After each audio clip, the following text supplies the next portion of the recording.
大家好，欢迎收看我的频道。今天我们聊的话题是中国养老口号33年，花式跑路大赏。当代中国社会最大的契约诈骗案是什么？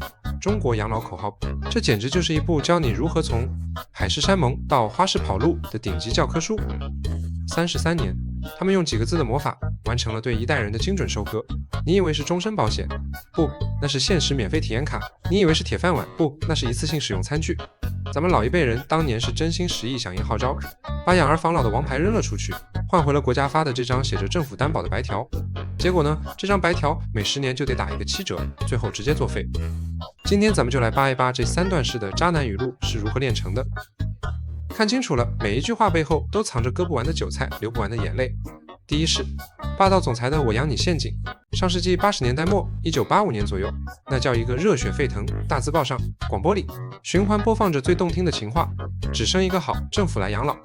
注意听清楚，是来养老，这个来字含金量多高啊！我来了，我接管了，一切都交给我。这简直就是当代偶像剧里的顶级台词。我养你啊！老百姓一听，那叫一个放心啊，砸锅卖铁，含泪送走自家娃去上独生子女户口。为啥？因为国家担保啊。生育权换养老金稳。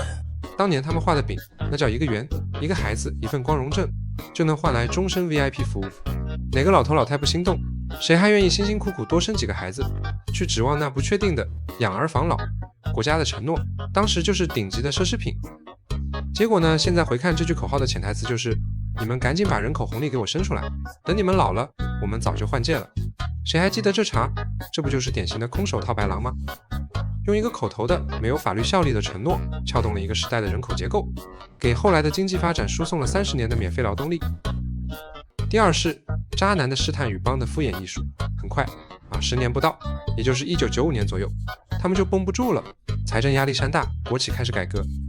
当年的霸道总裁发现，哎呦，真要养这么多人，钱包扛不住啊，要花我们这么多钱，直接要来了第2阶段的新口号，只剩一个好，政府帮养老，请大家拿出放大镜，圈出重点，帮字，从来到帮，一字之差，责任转移了9成9。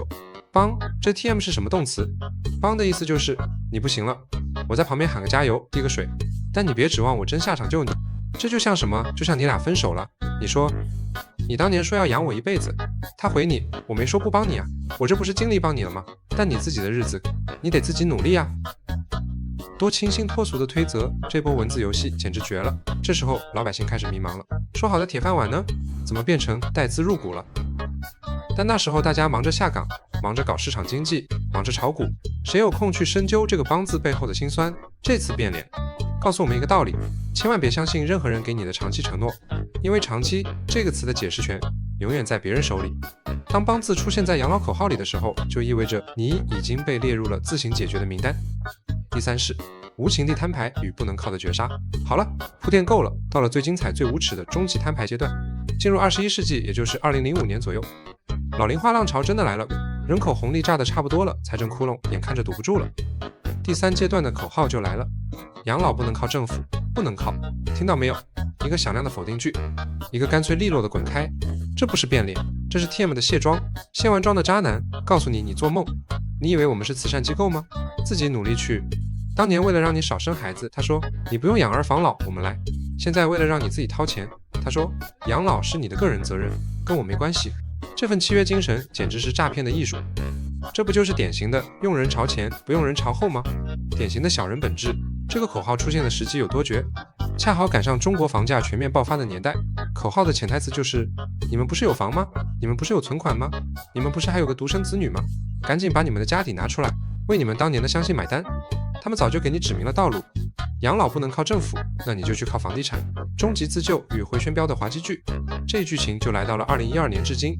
好了，既然彻底摊牌了，那咱们就进入自救阶段。国家不养你了，但还得给你指条明路。第4阶段口号该隆重出场了，推迟退休好，自己来养老。首先是推迟退休好，这句话翻译过来就是养老金快没了，你们多干几年。他们承诺你的是60岁退休，现在发现亏本了，就强行给你续上，向天再借500年的段子，就是这么来的。你以为是为你身体好，不是为了让你在岗位上继续发光发热，直到你发不动为止，然后是以房养老。哎呦，这招可太绝了！当初让你少生孩子，现在让你把房子抵押给银行来换取晚年生活费，用你最大的资产去买回你最基本的生存权。这简直是资本主义看了都说太狠了的顶级操作，这不就是用自己的血给自己输血吗？最后也是最魔幻、最滑稽的一幕来了。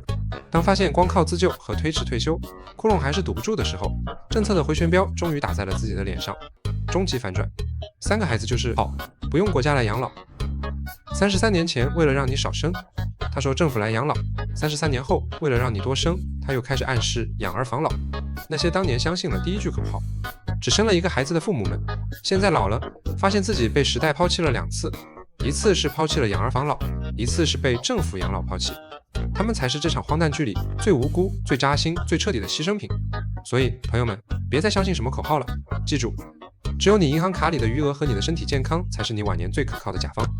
不过话又说回来，这么没有契约精神的国度，银行卡里的余额不一定是你的，或许健康的身体也会被分刮。怎么说着说着变成恐怖片了？这么无耻的口号也即是中国才能说得出来。大家有啥吐槽的说法，欢迎写在评论区。